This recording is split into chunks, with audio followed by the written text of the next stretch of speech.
Dan pasar Indonesia ternyata juga gercep nih buat perilisan Poco F7 ini. Lah tumben. Jadi lewat Instagram resminya si Poco Indonesia udah kasih kita spill nih. Di tanggal 25 Juni 2025, Poco F5 5G secara resmi dirilis buat pasar Indonesia. Ya beda sehari lah ya sama perilisannya buat pasar Perindavan. Banyak yang ngira desain dari Poco F7 ini mirip kayak desain dari Redmi Turbo 4 Pro. Ternyata agak lumayan beda ya. Banyak yang bilang desainnya ini kayak desain HP bocil gaming gitu.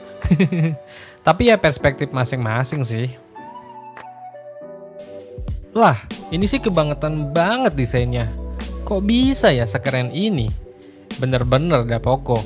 Gak habis thinking aing.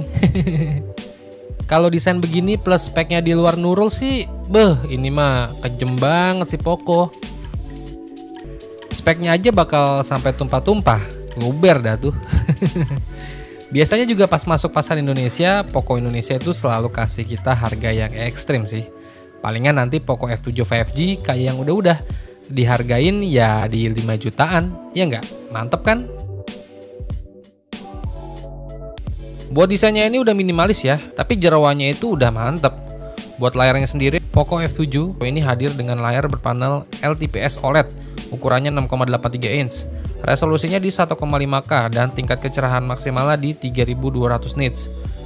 Bodi dari Poco F7 ini udah menggunakan rangka aluminium kelas industri penerbangan dengan bezel tipis di 1,9 mm di bagian sisi dan 7,9 mm di bagian dagu. Gak ketinggalan HP ini juga punya sertifikasi ketahanan rating IP66, 68, dan IP69. Jadi HP ini juga udah bisa diajak berenang ya. Terus Poco F7 ini tersedia dalam 3 pilihan warna, yaitu ada warna putih, hijau, dan juga hitam. Buat performanya seperti yang udah gue bilang tadi, kalau si Poco F7 ini mengusung chipset dari Qualcomm Snapdragon 8S Gen 4. Chipsetnya ini dipadukan dengan 4 opsi RAM dan intra memori, yaitu RAM-nya mulai dari 12GB dan intra memorinya sampai 1TB. Chipset dari Snapdragon 8S Gen 4 ini udah siap rata kanan banget buat main game. Dari hasil skor AnTuTu benchmarknya aja, HP ini bisa menghasilkan skor di angka 2,1 jutaan. Jadi jelas performanya di Redmi Turbo 4 Pro ini bukan kaleng-kaleng lagi. Terus buat kameranya, Poco F7 ini dilengkapi dengan konfigurasi 2 kamera belakang yang terdiri dari kamera utama beresolusi 50 MP dengan sensor yang dipakai itu dari Sony LET600 yang juga udah dilengkapi dengan OIS dan EIS. Terus satu lagi ada kamera ultrawide beresolusi 8 MP. Kedua kamera belakang ini dipasang di modul lonjong berbahan logam. Terus buat kamera depannya, Poco F7 ini dibekali resolusi di 20 MP.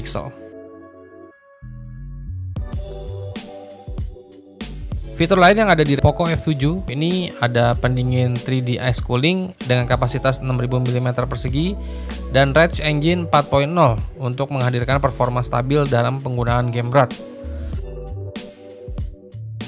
Terus buat dayanya, HP ini dibekali dengan baterai berkapasitas besar di 7550 mAh yang mendukung pengisian daya cepat fast charging di 90 Watt dan reverse charging di 22,5 Watt.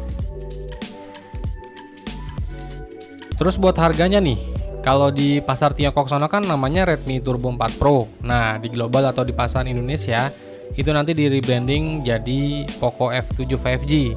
Nah, kalau kita lihat dari harganya si Redmi Turbo 4 Pro di pasar Tiongkok, jadi untuk harga Redmi Turbo 4 Pro ini varian terendah RAM 12GB, intra memori 256GB itu dibanderol di angka 2.199 yuan atau sekitar 4,9 juta rupiah. Terus varian paling tinggi RAM 16GB, intra memori 1TB itu dibanderol sekitar 6,7 juta rupiah. Ini harganya di luar Nurul sih, nggak ngotak gitu kalau ngasih harga.